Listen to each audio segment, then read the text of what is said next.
in Topeka, Kansas. Good evening and welcome to this special Election 98 program. I'm Melissa Bruner, anchor of 13 News at 5. This evening I will be your moderator for our discussion between the two major party candidates for Kansas governor, incumbent Governor Bill Graves and Minority Leader of the Kansas House, Tom Sawyer. Welcome to both of you gentlemen this evening. Thank you. The incumbent represents the Republican Party. Bill Graves is a native of Salina, Kansas, and is a graduate of Kansas Wesleyan University. He served 2 terms as Kansas Secretary of State before first being elected governor in 1994. He and his wife, Linda, have a 3-year-old daughter, Katie. His opponent from the Democratic Party is Tom Sawyer. Sawyer is a native of Wichita who holds a degree in business administration from Wichita State University. He has served as Sedgwick County Clerk and in 1987 was elected to the Kansas House of Representatives. He was elected Majority Leader in 1991 and has served as Minority Leader since 1993. Before we begin the questions, we want to outline for tonight's format for the debate for you. Each candidate will have 1 minute for opening and closing statements. For questions, we will alternate who answers first. The first candidate has 1.5 minutes to answer. The second candidate has 1.5 minutes to respond. Then the first candidate will get an additional 30 seconds for rebuttal. Our official timekeeper this evening is CBS 13 News Director Sally Baltus. We flipped a coin to see who would begin. Representative Sawyer won the toss and has elected to take the first question. So we will begin our opening statements with Governor Bill Graves. Governor. Melissa, thank you very much, and thank you to WIBW for hosting this joint appearance. It's been a great honor for me to serve the people of Kansas, both as Secretary of State in 1986 and 1990, and now the great honor of serving as governor since 1994. Linda and I and Katie are very proud and pleased to offer our service again to the people of Kansas. We think that this administration has been good for Kansas and great progress has been achieved. For the first time in the history of our state, taxes have been cut each of the last 4 years. At the same time, our spending has been balanced and fair. We've invested in public education each of the last 4 years. We've invested in the infrastructure of our state's parks and our region's institutions. As we look to the future, we will continue to look to cut the taxes of Kansans, present balanced and fair spending as we move forward, look to resolve the long-term issue of governance of higher education, and invest in the transportation infrastructure of our state. We're very honored to have had the opportunity to serve and are looking for your support on November 3rd. Thank you. Thank you, Governor. Representative Sawyer. I'd like to thank WIBW as well for this opportunity tonight, and I'd like to thank all of you who are watching on TV. I'm running for governor because I'm optimistic about the future of Kansas. I believe we have an opportunity to improve the quality of life for all Kansans, but it can only happen if we have a leader who's willing to offer bold new ideas to move this state forward. I want to make this state better for all of us. I want to improve education by reducing class sizes in the early grades so that every child can learn to read, write, and do basic math skills by the 3rd grade. I want to pass a STAR scholarship program that would put a college education within the reach of every Kansas family. I want to pass real tax relief that families will really feel, like the elimination of the sales tax on food. That's the single tax cut that would benefit every Kansan. Struggling working families and senior citizens would benefit the most. Kansans deserve a governor who will work hard, will take advantage of the large budget surplus to move this state forward. Today, I will offer you some good common sense ideas that will create opportunity, promote fairness, and demand responsibility. I'm no stranger to hard work. I'm Tom Sawyer, and I want to be your governor. Thank you very much, gentlemen. We begin with our first question. Representative Sawyer will be answering first. There is concern that the worldwide economic crisis may impact Kansas and we might have to limit any tax cuts this upcoming legislative session. We're wondering what tax cuts will be your top priorities. Representative Sawyer? Okay. My top priority is elimination of the sales tax on food. I think that's the single tax cut that would benefit the most Kansans. We all eat, so we'd all benefit from it, but would particularly benefit struggling working families living paycheck to paycheck and senior citizens on a fixed income. I also think we need to cut car taxes further. We're in the process of cutting car taxes in half over 5 years. And I think we need to continue that process because our car taxes are too high in Kansas. But my top priority is elimination of sales tax on food. Thank you very much. Governor. The number one priority of my next 4 years will be continue to reduce the reliance upon property tax from vehicles. We've started with a 4-year effort phased in over 5 years to reduce property taxes on vehicles by 53%. Vehicles are no longer a luxury. They're a necessity in everyone's lives, whether it's a student or an individual at work. I believe that our efforts have been beneficial thus far, but we should continue, but we should do so ever cautious of the relationship that the property tax has with local units of government. And I believe there is a way the state can create a fair partnership with local units of government where we can reduce the mill levy on vehicles but still hold those local units harmless. I also think the state has to do a better job to continue to improve the business climate of our state with investments in areas such as the income tax credit on business machinery and equipment, which we implemented last session at a rate of 15%. That's a good start. I think we need to look at expanding that to create investment in machinery and equipment and job growth in our state. I also think we have a real struggle going on right now in the oil patch. For years and years we've depended upon the severance tax as a revenue source for our state, but the net effect of that has been to create a very unbalanced situation for oil producers in Kansas. And I think it's time for Kansans to look at providing some relief for individuals in the oil business given the low prices per barrel for oil and the dire straits that they're in. Thank you, Governor. Representative Sawyer, any rebuttal? I'll just say again, my top priority is the elimination of the sales tax on food. I think that's the fairest tax cut that would benefit everybody. And currently in Kansas, we have a refund program for the poorest citizens. And this booklet they have to fill out is very large, and the forms are very long and complicated. And I think that it's terrible to put poor people through that to get a refund back, and only 12% of them file it. I think it's important we make the top priority, eliminate the sales tax on food. We're one of just 16 states that still tax food, and that would be my top priority for a tax cut. Thank you. For help in generating some of this evening's questions, we asked some of the voters of Kansas. So for question number 2, I ask you to direct your attention to the monitors. How they're going to address the issue of violence in schools and the guns that are being brought to schools, and I think this issue needs to be addressed, and I'm just curious how they're going to address it. Governor, you answer first. The question is how you will address violence in schools.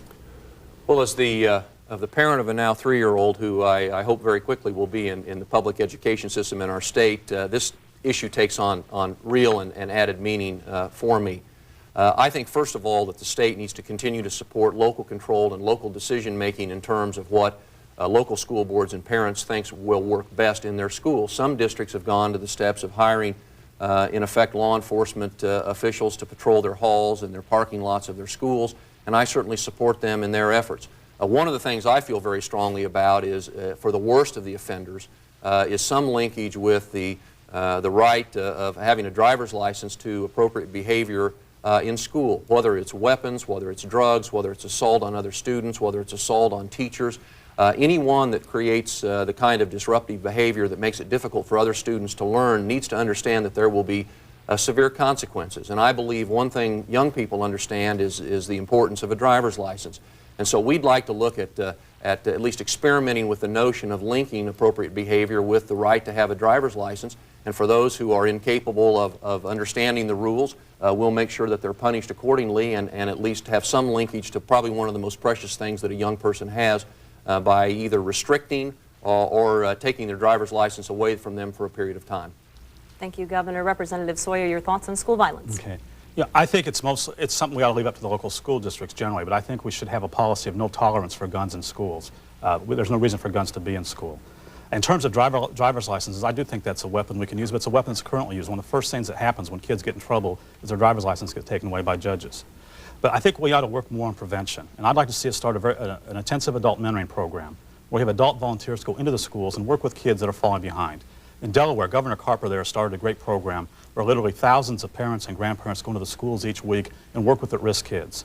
In Delaware, they've started some great public-private partnerships where companies give their employees time off to work with kids that are falling behind. In fact, in Delaware, Governor Carper himself spends 45 minutes a week reading with an at-risk child. I think that's the kind of leadership and kind of community involvement we need to improve our schools and to work with those kids to keep them on the right path. Because if a kid succeeds in school, their chances of succeeding in life are very good and their chances of staying out of trouble are very good. Thank you, Representative Sawyer. Governor, any rebuttal? Well, one of the things we're most proud of in the recent legislative session was our investment in early childhood development programs. And I believe that one way you get to the systemic causes of violence in schools is to bring children into the public education system who already understand proper behavior. Their parents have gone through the Parents as Teachers program. They've been involved either in an early Head Start or a Head Start program. And we think that I agree with Tom absolutely that we need to continue to invest in those kinds of programs to make a difference early on in children's lives. Thank you. Our third question. The Kansas Highway Patrol is the agency assigned to protect us. However, the troopers and management have been involved for a while now in a very public and often bitter contract dispute. How do you propose resolving it to keep the public's confidence in this very important agency? Representative Sawyer? Okay. This is a problem I think that's been allowed to fester for too long. It started several years ago when, first of all, we changed the payroll system, and all of a sudden highway patrolmen had to start working 86 hours instead of the customary 80 hours to get overtime. In addition, when their last contract was approved, they lost 13 days of time off. So the morale is very low with the highway patrol right now. They're also, we just had a post-audit study that shows that they're way understaffed, that we need 93 more patrol officers out there. So I think the first thing we need to do is address all those grievances. We need to go back to allow them to get overtime after working 80 hours. We need to give them some more time off. We need to get our highway patrol fully staffed, get those 93 positions filled so they're not understaffed and overworked. But I think right now it takes the governor, it takes some leadership from the governor to get involved, get both sides down, sit down with both of them and hammer out the differences. This problem has been allowed to go on for too long. Governor. I think, Melissa, that the politicizing of the highway patrol issue is one of the problems with the issue. There are people on both sides of this issue who have a responsibility and know their responsibilities to sit down at the table and work through their differences. I have offered my leadership in putting together an independent group to gather facts for me so that I can personally weigh in and hope to resolve these differences that occur. But my true hope is that in the meantime, the responsible individuals on both sides, and I'm encouraging my management folks to get back to the table and work this out, and I hope the representatives of the Troopers Association will do the same thing. I think the thing that probably in the long run could be most detrimental is to continue to play the issue out in the media, and we're going to work very quietly, hopefully, and quickly to put this issue behind us, because we think very highly of the men and women who give of their service in the Highway Patrol. They are a critical, important link in public safety in our state. They are highly respected throughout Kansas, and we want the relationship with the management and the troopers to continue to be one that's positive, because ultimately the customer, the citizens of this state, are the ones who benefit from their service, and we want them focused on their public service, not on differences of opinion over hours of work and various labor issues. Representative Sawyer, any rebuttal? Yeah, this problem has been going on for too long. First of all, the problem shouldn't have been allowed to go on this long. It should have been resolved a long time ago. But now that it's gone on this long, I think the governor needs to step in and personally get involved and resolve it right away, because morale is low with our highway patrol, and it's important that morale be high with our highway patrol officers, because they do protect us and they're very vital to this state. So I think the governor needs to get more involved and get this thing solved quickly. Thank you very much. For our next question, I again ask you to direct your attention, gentlemen, to the monitors. The question is that I would like to see more activities on the positive side for the teenagers to have, because, I don't know, our future is on their hands, and I'd like to see something for them. And speaking with this voter, he was concerned about the teenagers. He wants to know any ideas you have for programs that would keep them off the streets and out of trouble and perhaps combat juvenile crime. Governor Graves.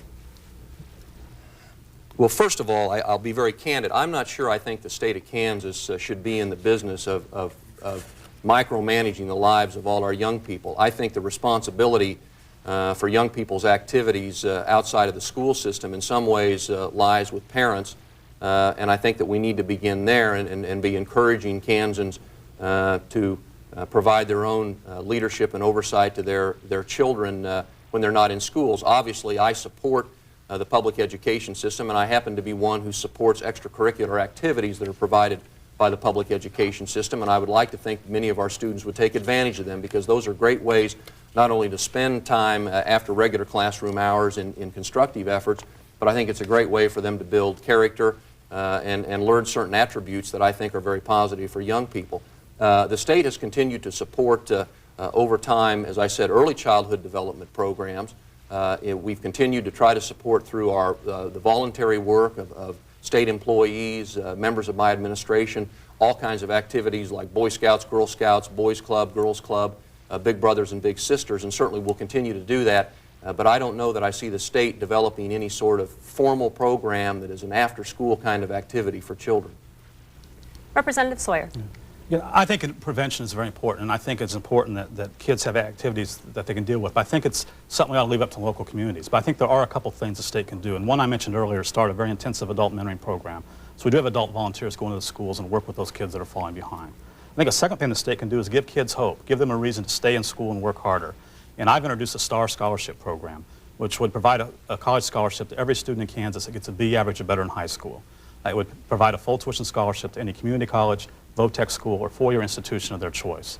They've been doing a similar program in Georgia for 5 years, and it's been very successful there. In Georgia, they've seen not only their best and brightest kids stay in Georgia, but they've seen the high school dropout rate go down and high school test scores go up. I think it's important we give kids a reason to stay in school and give them hope to work harder and reward them for working harder. I propose we pay for the STAR Scholarship Program out of our lottery dollars. I think that would be a very worthwhile investment. You know, my home district in Wichita, I've got West High, and West High in Wichita has the highest dropout rate in the state. 55% of the freshman class drops out. And I think that's terrible. And I think we as a state need to make more efforts to make sure that doesn't happen. And that's why I've pushed so hard for the adult mentoring programs. That's why I've pushed so hard for the STAR Scholarship Program, to give our kids some hope. Governor, any rebuttal? Well, recently we had the opportunity to provide some grants to a number of very, very fine not-for-profit organizations and communities throughout the state. And many of those dollars were targeted in the very programs that Tom and I have already mentioned, some which involve mentoring programs for young people. And so the state continues to provide financial support for many not-for-profits. We've provided some tax incentives for not-for-profits in this last session that are the very organizations that are community-based, run by volunteers, individuals within communities, which probably have the potential to have the most impact on young people. Thank you very much. Our next question. The Transportation 2000 Task Force summarized its series of public meetings recently.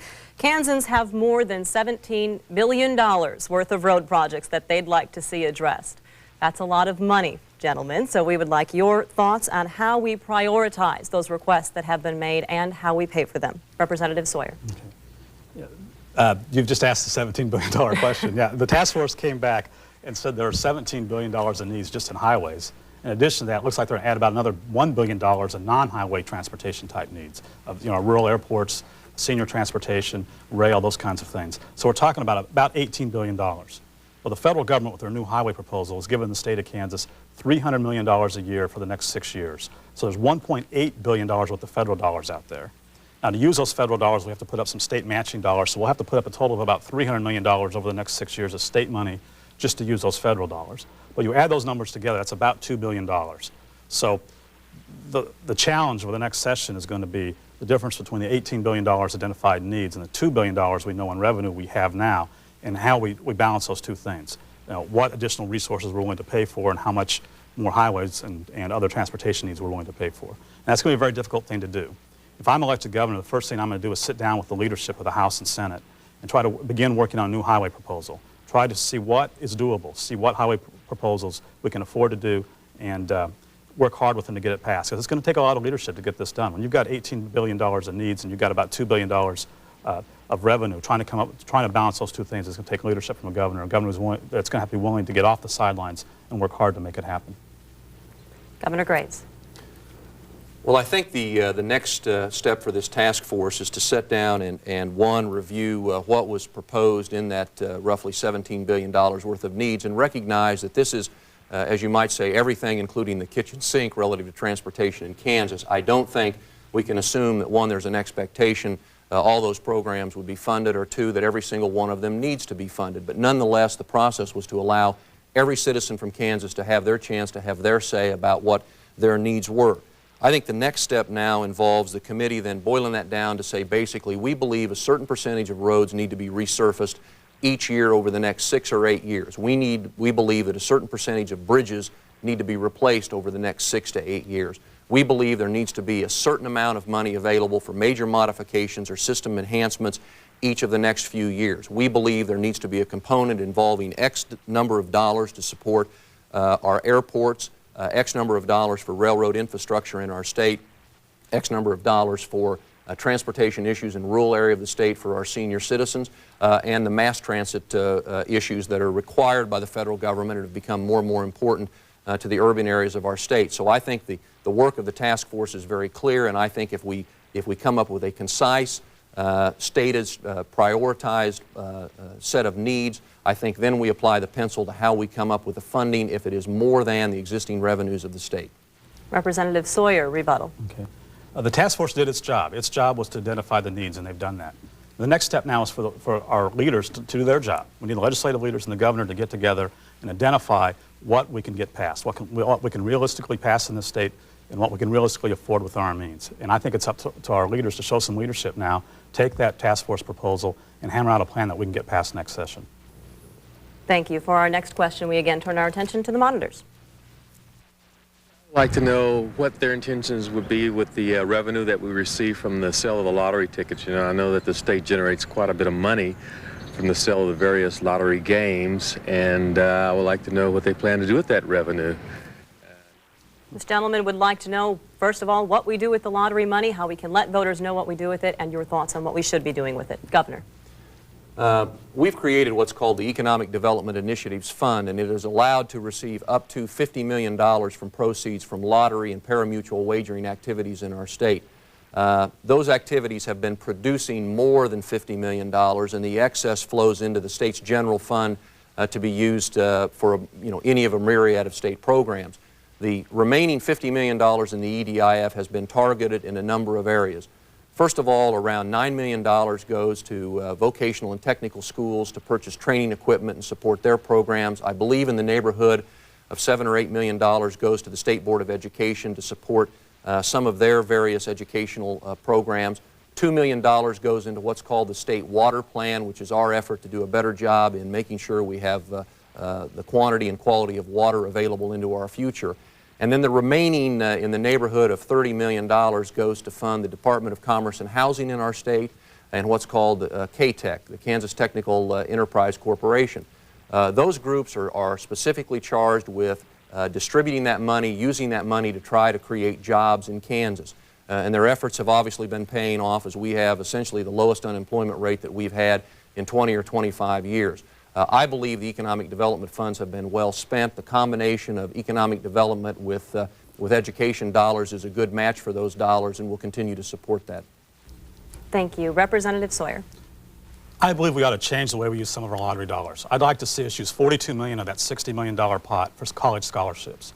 I propose a STAR scholarship program in which every Kansas high school that gets a B average or better in high school could go to any of our institutions of higher learning tuition-free in Kansas. They could go to any community college, any VOTEC school, or any of our four-year institutions, and we pay for it out of lottery dollars. I believe the best economic development tool we can provide is a well-trained, well-educated workforce. And I don't believe all those lottery dollars have been well spent. You mentioned the EDIF. I'm going to give you a couple examples in recent history where they haven't been well spent. We had a company named Sealright that got a grant to move from Wyandotte County, Kansas to Johnson County, Kansas. And then 3 years later, they moved to Mississippi. We have another company named Rubber Recovery, a guy in Texas that was given a grant to build a tire recycling plant in Kansas. Instead, he built it in China. Those were obviously abuses of the lottery dollars. I think that what we ought to do is hold the current economic development programs accountable. We've been doing the same thing with that money since 1986. Let's hold them accountable. Those programs that are working and providing jobs we ought to keep. But those that aren't, we ought to use the money for college scholarships. For the last 10 years, we've been using our money for EDIF funds, and I think we haven't done the best job at recruiting the best skilled jobs in this state. The state of Georgia for the last 5 years has been using their lottery dollars for college scholarships, and they've done a good job of recruiting high-skilled, high-trained jobs into their state. And companies come there because of their college scholarship program, because they know that, one, that Georgia's working to provide them a well-trained, well-educated workforce, and number two, because they know those companies know their employees will send their kids to college. So I think we ought to use some of our lottery dollars for college scholarships. Thank you very much, Representative Sawyer. Governor Graves, rebuttal. Well, again, it's obvious that the EDIF has been extremely successful, and if you look throughout the state, you'll find examples every day of where jobs have been created in just about every community because of investments we've made. I believe, relative to scholarships, that we should continue to invest. We've already got $14 million targeted for at-need students with needs for economic support and scholarships, and I think we should continue to look at enhancing that, but not do it at the expense of the EDIF. And quite frankly, let's keep it focused on job creation and talk more about the general fund in terms of support of all education. Thank you very much, both of you. Unfortunately, we do not have time for any further questions, but before we go to the closing statements, we would like to share with you some information about two other men who are running for governor representing third and fourth parties. Representing the Reform Party is Darrell King. King was born in southeastern Oklahoma, and he moved to Topeka at the age of 13. He left Topeka High in the 11th grade to work on construction of missile sites in western Kansas. He now calls himself a self-educated man. If elected, King says he'd introduce a fair tax plan that would eliminate property taxes in Kansas. He would use lottery profits to support education. He would intervene to help boost livestock and commodity prices to help Kansas.